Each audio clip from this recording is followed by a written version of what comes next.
boys and girls. Welcome back. Good morning to you. Good morning to you. We're all in our places with bright smiling faces. Good morning to you. Good morning to you. It's so good to be back, and I can't wait till we're really here and I get to see those bright smiling faces.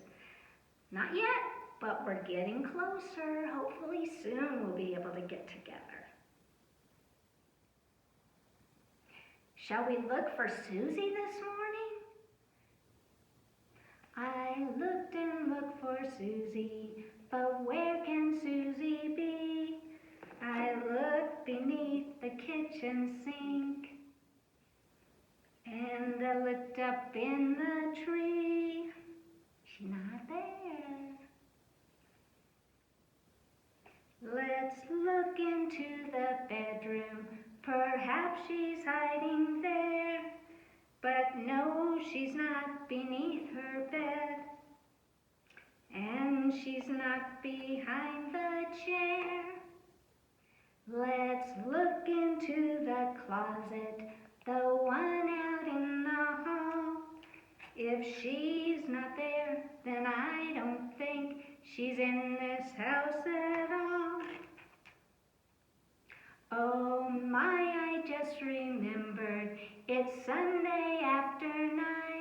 I know where I'll find Susie now. She's at Bible class online.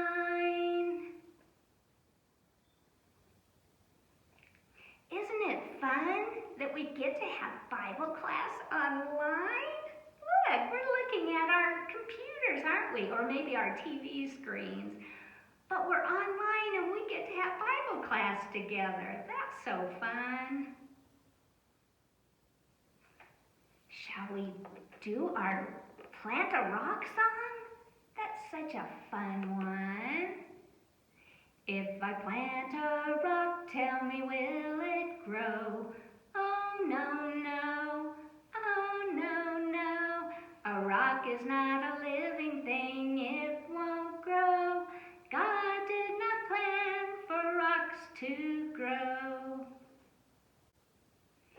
If I plant a button, tell me, will it grow?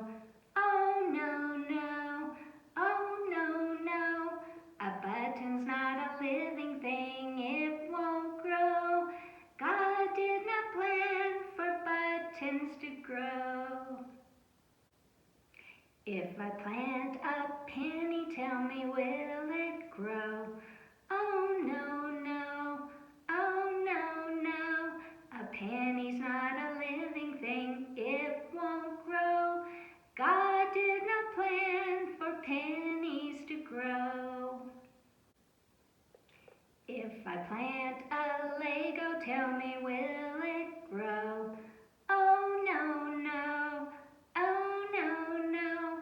A Lego's not a living thing, it won't grow. God did not plan for Legos to grow. But if I plant a seed, tell me, will it grow? Oh yes, yes, oh yes, yes. A seed is a living thing, it will grow. God did plan for seeds to grow. What kind of seed is this? Right down here. You can tell it's an apple seed, can't you? Because it grew an apple tree. God planned the world so amazing for us. Do you know that tiny little apple seed that we had that grew into the big apple tree? I have something that is living in here, only it's a big, fancy seed.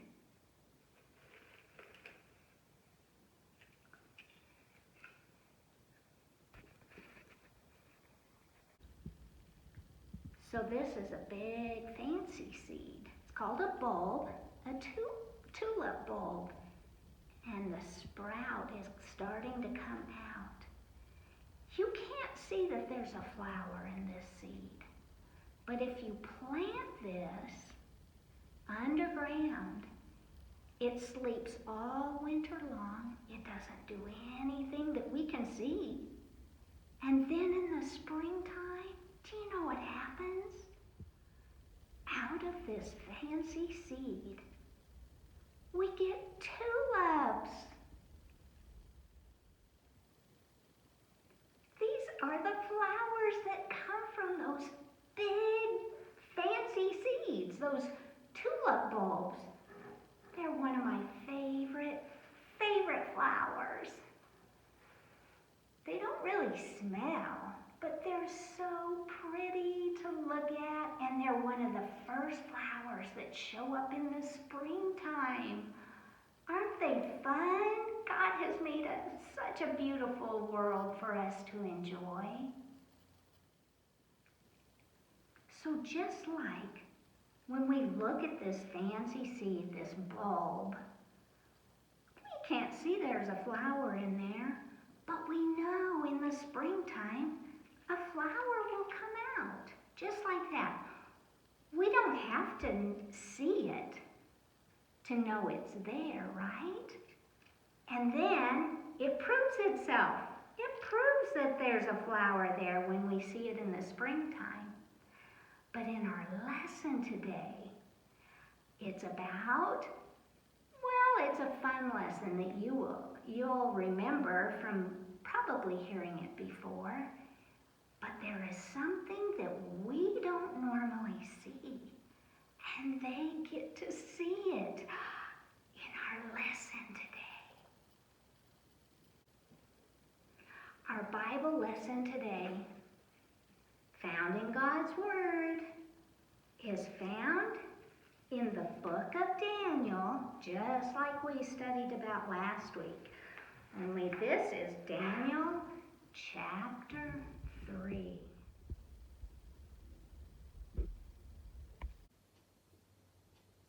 This is the king of Babylon. His name is King Nebuchadnezzar. Can you say that? King Nebuchadnezzar. And he was the king of Babylon. So he made the rules for all of the people to follow. Well, there were some of God's people that were now living in Babylon because they had been captured by the Babylonian soldiers. And so the king could tell them what to do. King Nebuchadnezzar had a statue built. It was really, really tall, and it was made out of gold. And King Nebuchadnezzar wanted everybody in the kingdom of Babylon to worship this golden idol. The rule was, whenever the horns blew, do-do-do-do, and when the music started playing, everyone was to bow down to that great, big, tall statue. And that's what the people did. When the music played, they bowed down. Lots of people did bow down to the idol. Even some of the people that were supposed to be God's people bowed down to the idol. But there were 3 young men, Shadrach, Meshach, and Abednego. They said, "No! We will not bow down to an idol. We only worship the true God in heaven." Well, this made the king very, very angry. He said, "I have told everyone, if you don't bow down to the idol, if you don't bow down to my gigantic statue when the horns blow, then you will be thrown into the fiery furnace." And so he called Shadrach, Meshach, and Abednego to come and talk to him. And they said, "No, king, we will not bow down to your idol. It doesn't matter what you do to us." And the king said, "Well, I will throw you into a fiery furnace We'll see if any God can save you then. So the king had some of his strongest soldiers tie up Shadrach, Meshach, and Abednego. And then he ordered that the fiery furnace be made 7 times hotter. So he made it 1 time hotter. He made it 2 times hotter. He made it 3 times hotter. He made it 4 times hotter. He made it 5 times hotter. 6 times hotter. 7 times hotter. That fiery furnace was so hot. And the soldiers brought Shadrach, Meshach, and Abednego all tied up and threw them into that furnace. But the furnace was so hot that the men, those big strong soldiers, it killed them because of the fire that was so hot came out of the furnace when they were throwing Shadrach, Meshach, and Abednego into the fire. And right after that, the king looked into the fire and he saw Shadrach, Meshach, and Abednego, but he also saw something else. He saw a 4th figure in there. And they were walking around inside the furnace. And the king asked, "Didn't we just throw 3 men into the fire?" And all of his men said, "Yes." But the king said, "I see a 4th man. He looks like the son of the gods." So the king ordered that Shadrach, Meshach, and Abednego come out of the fiery furnace. So Shadrach, Meshach, and Abednego came out of the fire, and their clothes were not burnt at all. Their hair wasn't burnt at all. They were perfectly fine. They weren't hurt at all. There was nothing that was burnt on them. And do you know what? They didn't even smell like smoke. Have you ever been around a campfire when you were camping and your clothes kind of smell like smoke? Even though you weren't in the fire, you were near the smoke, so you smelled like smoke. These guys didn't even smell like smoke. God had come and helped them and saved them from the fiery furnace.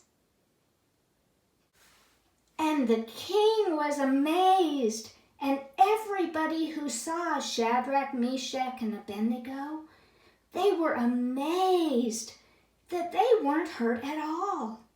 And the king realized that the God of Shadrach, Meshach, and Abednego was the true and living God. He was the powerful God. And he had a new rule made.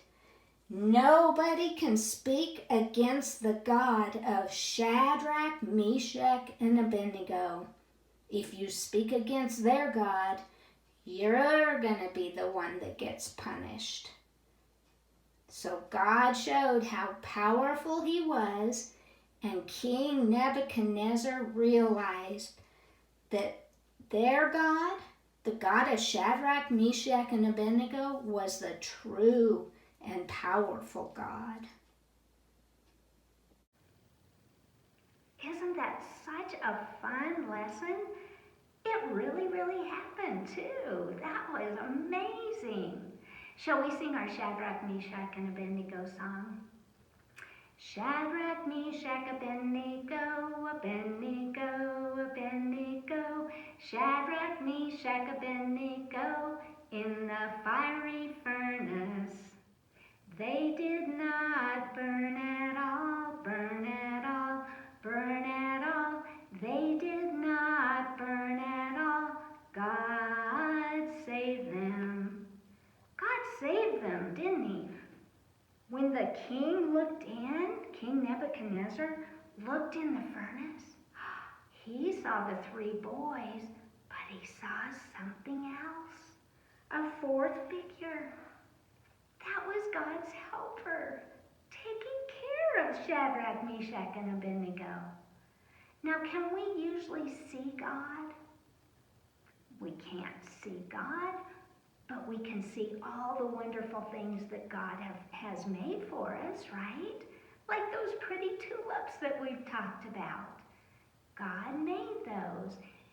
And when we see all the wonderful things he made, we know there's a God, even though we can't see God. He's always taking care of us too. Let's sing our God Takes Care of Me song. As I go walking along, along, God takes care of me. God takes care of me. God takes care of me. When I am playing alone, alone, God takes care of me. God takes care of me. God takes care of me. When I am riding along, along, God takes care of me. God takes care of me. God takes care of me. When I'm afraid of a noisy storm, God takes care of me. God takes care of me. God takes care of me. When I am playing outside, outside, God takes care of me. God takes care of me. God takes care of me. When I am sleeping at night, God takes care of me. God takes care of me. God takes care of me. Aren't we thankful that God takes care of us? Thank you, God, for taking such good care of us. And remember this week, he is with you and he is taking care of you. And until then, we'll see you next week.